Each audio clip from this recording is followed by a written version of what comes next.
Hi there everyone, this is Dr. Staley and I am going to show you how to make a graph in Excel and put it into a Word document. So this is Microsoft Excel. We've got a couple of different important parts to talk about. We've got the cells right here. We've got the formula bar up here. And we've got, of course, the menu up here with a bunch of different tabs. And we are going to be using all of these today. So, first off, the cells. Cells just, you can put stuff in here. You can either type it in,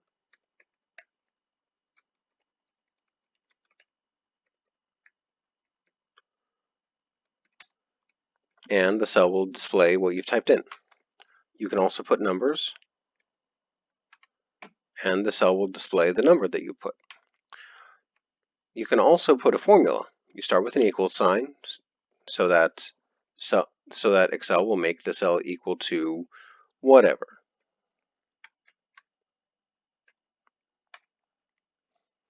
Now, here's the relationship between the cells and the formula bar. The formula bar shows you what you put into the cell. So in the case of the formula, it shows you the actual formula, the symbols that you typed in. But the cell shows you the answer to the formula. If you put in a number, then the formula bar just shows the number. If you put in a sentence or whatever, then the formula bar shows you that. Now the cell will also display the same thing, unless of course your words go beyond the bounds of the cell.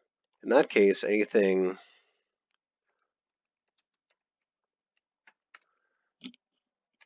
in the cell next to it that interferes will take precedence, and you won't be able to see this whole thing. But you will still see the label up there in the formula bar. Now we're going to be using all three of these features in order to make the table that we're going to put our data into in order to make our graph. So, what is our graph going to be? Well, this is going to be a graph of the absorbance of a fictional dye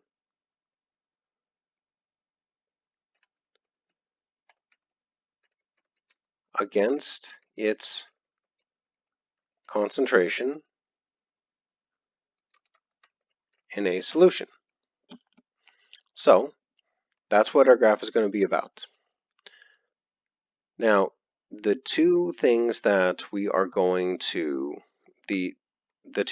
going to graph, we're going to graph the concentration of the dye. This is going to be in moles of dye per liters of solution. And we're also going to graph that against the actual absorbance of the solution. Now, because this is all hypothetical, I'm going to just make up numbers here, but the numbers do have to follow a pattern. Generally with absorption spectroscopy, it follows Beer's law, which means that as the concentration increases, the absorbance also increases in a way that follows in just basically a straight line. So let's do concentrations of 0.001 molar, 0.002 molar, 0.005 molar, 0.01 molar, 0.02 molar. All right, 5 data points. Now for absorbances, let's make this an absorbance of 0.3, 0.55,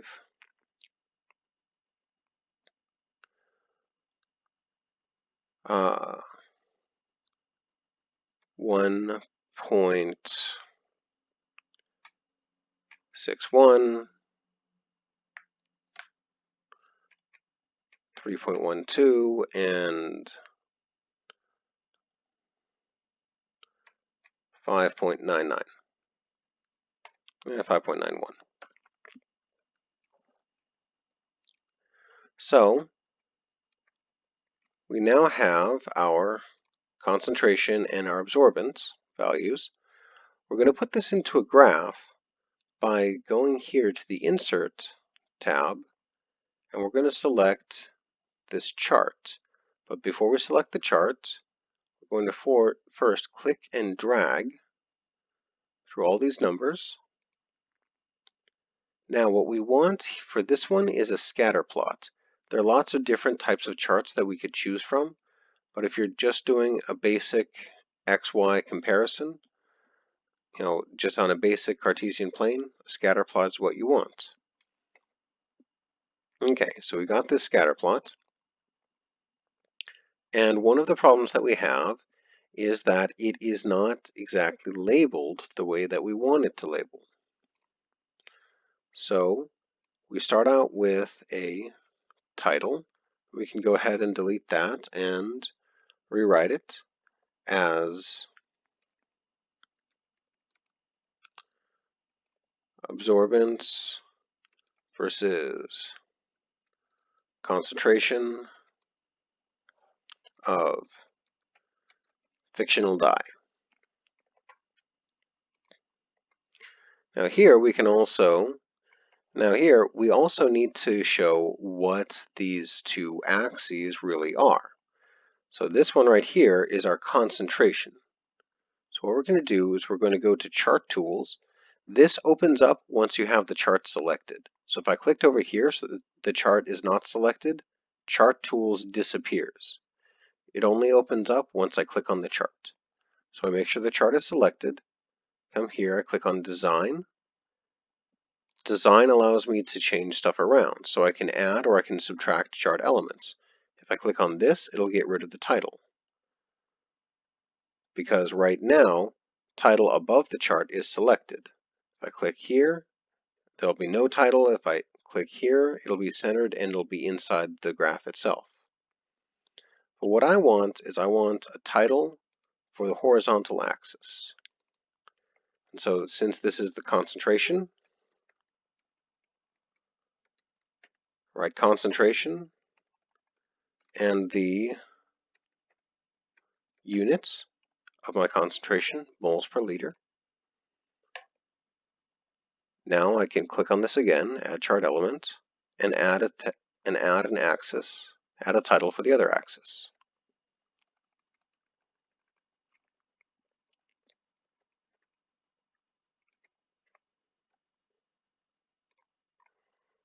Okay, so far so good.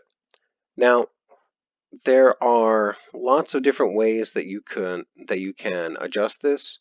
You can get rid of the lines that outline the graph itself. You can get rid of the lines that outline the whole thing. You can change the colors of stuff. All sorts of things you can do. Just click on it, then right click and go to Format Chart Area. And if you do this by first clicking on different parts of the chart, you can change around all sorts of different things. However, we're not going to bother with that right now. Right now, what we care about is this data. Now, I said before that absorption versus concentration graphs generally follow Beer's law, which means that concentration versus absorbance goes up in a straight line. Very often what we want to know is what the slope of that line is, because that slope allows us to figure out what the absorption coefficient in Beer's law actually is, so that way we can calculate the concentration of an unknown sample, of a sample where we know it has the fictional dye, but we don't know what the concentration is. So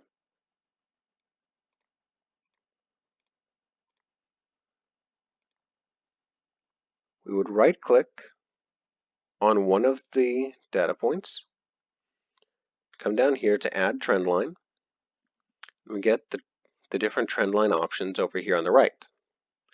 Now you'll notice that we start with a straight line. That's because the linear equation is usually what people look for when they use this feature in Excel. However, you can also, not all trend lines are linear. You could go for exponential if that's what actually fits your data better. Or you could go with a logarithmic line if that's what actually fits your data better. Or you can go with a polynomial and increase the number of orders or decrease the number of orders if, again, that's what fits your data better. In our case, we expect the data to be in a straight line, so we click linear, use the default, and it seems to be pretty good. But how do we know if it's pretty good? Well, we scroll down here to the bottom, we click on display R² value on the chart. Now what that R² value is that's a measurement of how close the line is to agreeing with all of the data points. An R² of 0 hypothetically means that it's really super far away from everything and it doesn't come even remotely close to any of the data points. An R² value of 1 means that all the data points are exactly on the line. Generally what we would want here is we would want an R² of 0.95 or above. So 0.9985 is a really good R² value.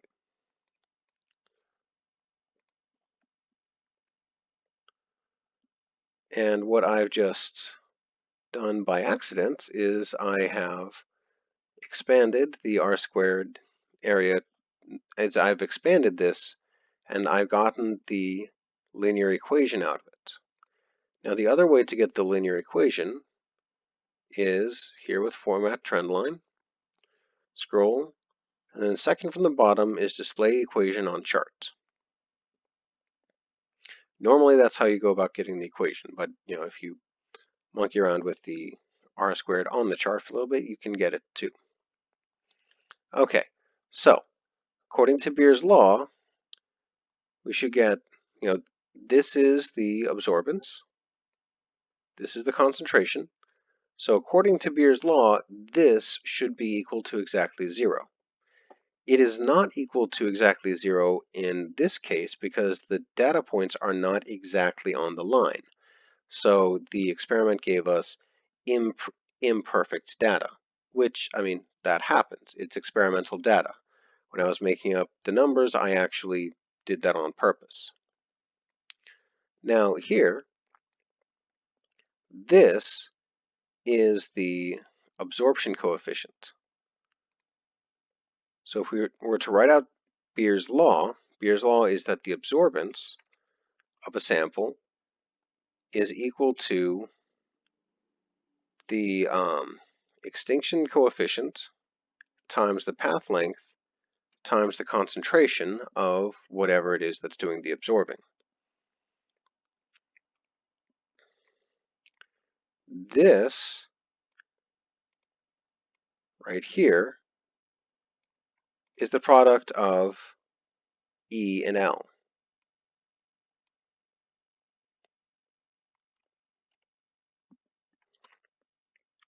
Okay, so we've got this. Great. Now, what we're going to do next is we're going to compare this to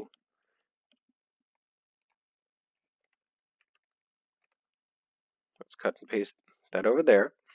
We're going to compare this to some absorption measurements of an unknown solution. And again, I'm just kind of making this up, making up the numbers as I go. So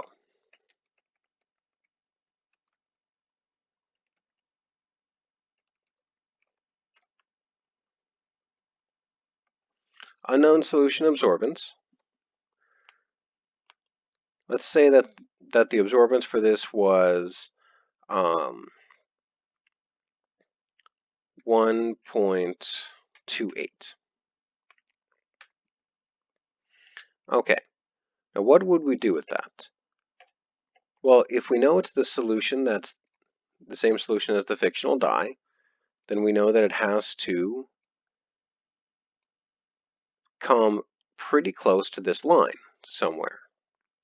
So what we do there is we rearrange this equation. Y is the absorbance, and we have the absorbance. So what we want to find is X. So we can rearrange this.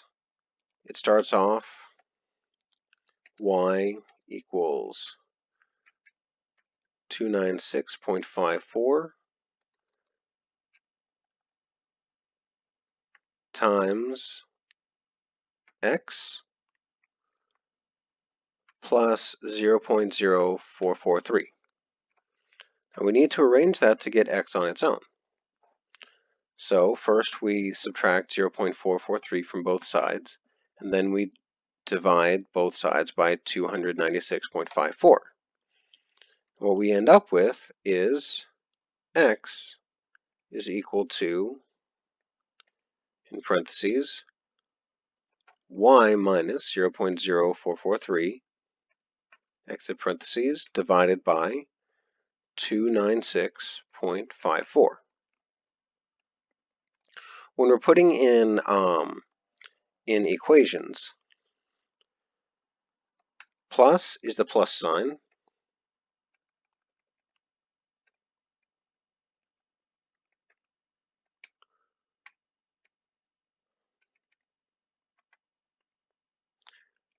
minus, well, the hyphen is minus sign, star is times or multiply by forward slash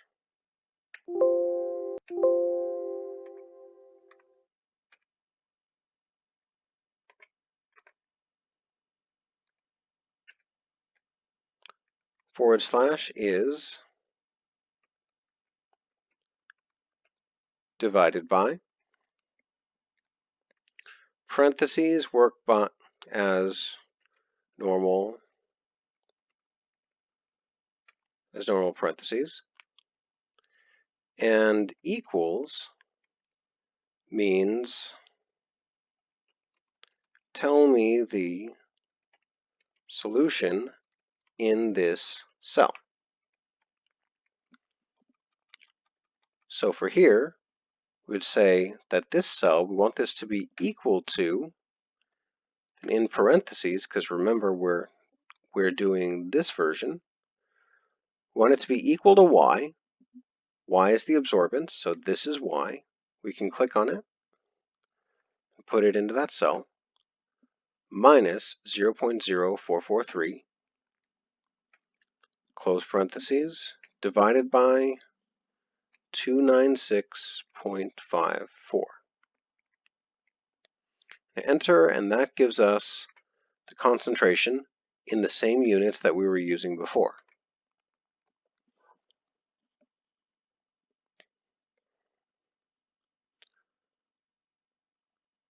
So, how do we go about, now, before we actually put it into Microsoft Word, let me just point out that while I was writing this stuff out here, I sometimes included spaces. I did that because here I was just trying to organize my thoughts, so this is just notes for myself. Same thing here, this is just notes for myself. In an actual equation, do not put any spaces anywhere, or else that will confuse Excel. So, now on to putting this into Word. One of the things that is kind of useful when putting it into Word is to go here and just make all of the text actually black. It starts out gray. I'm not entirely sure why. but making it all actually black will make the text blend in more with the document than otherwise. So what I'm going to do is I'm going to right click. I'm going to click on copy. Then I'm going to go down here to the document that I want to put it in and text above the chart, talking about stuff, text below the chart, talking about more stuff. So I'm going to go to where I want to put the charts. I'm going to right click, and here I have a bunch of different options of how to put it in. I can put it in by embedding the workbook. What that will do is that will make a copy of the Excel file and basically just put that data in with this Microsoft Word document. That's fine to do if this is like your first time, and it does allow you to edit the way that the chart looks, on its own, but it has the added problem that that makes the file itself bigger, which uses up both more space on the disk and, importantly, also uses up more RAM. If you have workbooks that are pretty big and you are using several different workbooks because you need several different charts for the same document or the same report, then this can actually slow down your computer because it'll eat up your RAM. Same thing here. So this is use destination, theme, and formatting, and embed the workbook. This is embedding the workbook and using the source formatting. I don't really recommend either of those. What I find is most useful is to just embed it as a picture and then to keep the workbook around in case I need to um, make changes to change the format, change the font, whatever I need in order to put it in later. And so there we go. You now have your workbook inside your Microsoft Excel document. Now, when you are making a report, you very often don't just need a chart like this, because the question might come up, what are the actual values of these data points? And what is the actual value of the thing that you made, of the unknown concentration? So for those, very often when inserting a chart into a document, it is also a good idea to insert a table with the actual data. Now coming back here,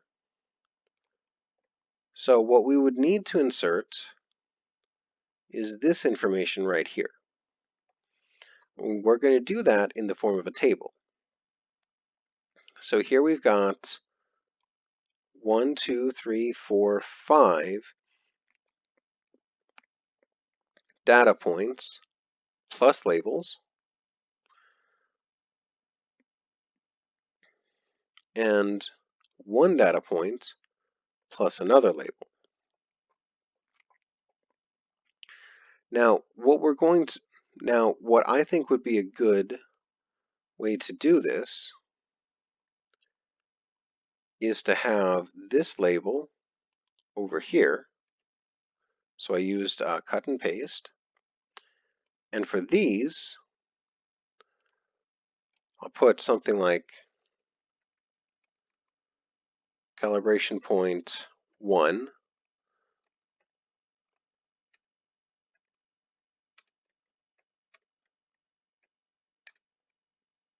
Autofill kind of does its own thing, and then it's kind of easy to come in here and renumber these as we go down.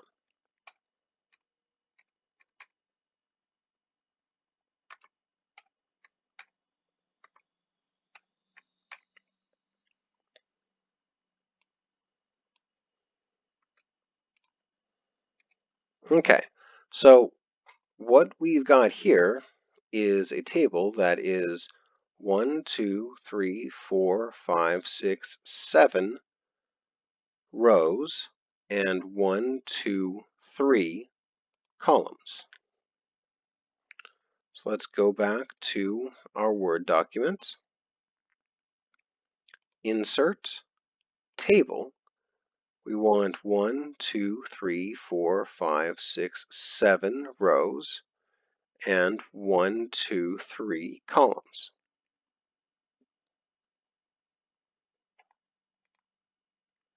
There we are.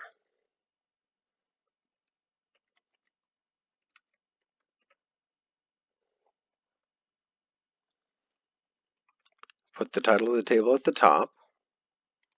It's usually good to center that.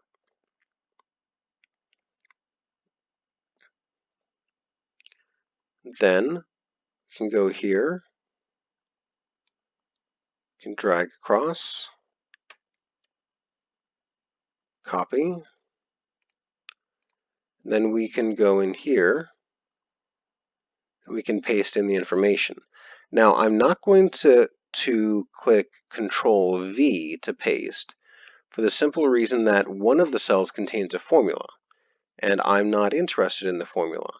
I'm interested in the value that came out of the formula.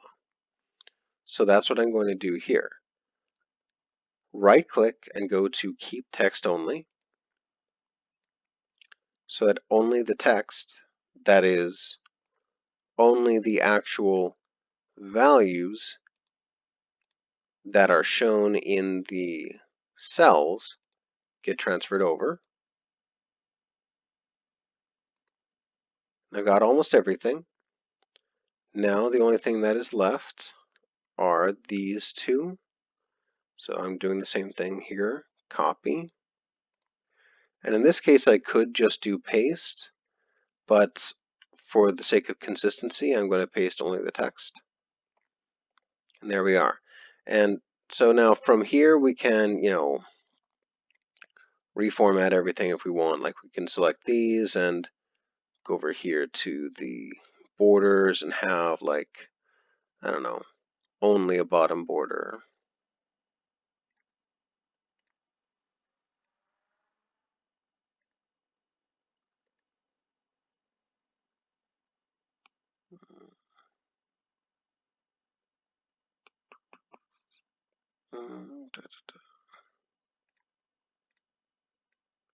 Or, oops, that actually gets rid of the bottom border. I'll put it back and get rid of the top border, left borders, right borders.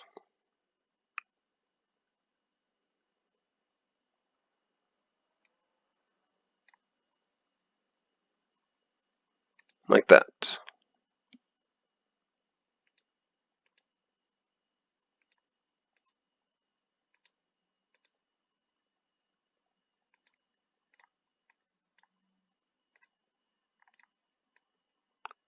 Let's get rid of the inside borders too while we're at it. There.